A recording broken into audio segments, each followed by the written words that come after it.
Has estat en algun lloc on es para el temps? És una sensació màgica. Al mig del mercat d'Almenar, entre parades de fusta, espècies i mirades, hi ha una dona que no parla, però tothom l'escolta. És l'herbolària. Ningú sap ben bé d'on ve, però hi és cada cop que el mercat s'obre.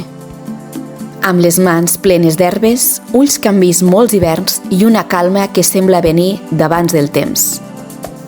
A la seva parada no es venen només plantes, es curen silencis, es reparen ànimes i es recorda la natura.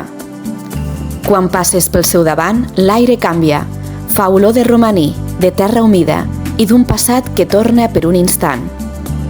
Ella no et ven, t'escolta.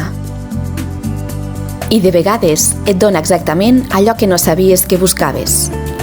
En respirar aquell espai, vaig entendre que hi ha llocs on el temps s'atura, no perquè no passi, sinó perquè passa de forma diferent.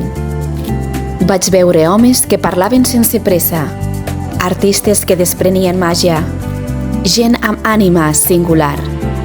I vaig sentir dins meu una cosa senzilla però poderosa, que hem viscut molt temps separats de la natura i que és aquí on recordem com tornar. L'herbolària és l'ànima del mercat, però també és un mirall del que podem ser si caminem més a poc, si escoltem més els arbres i si confiem en la intuïció.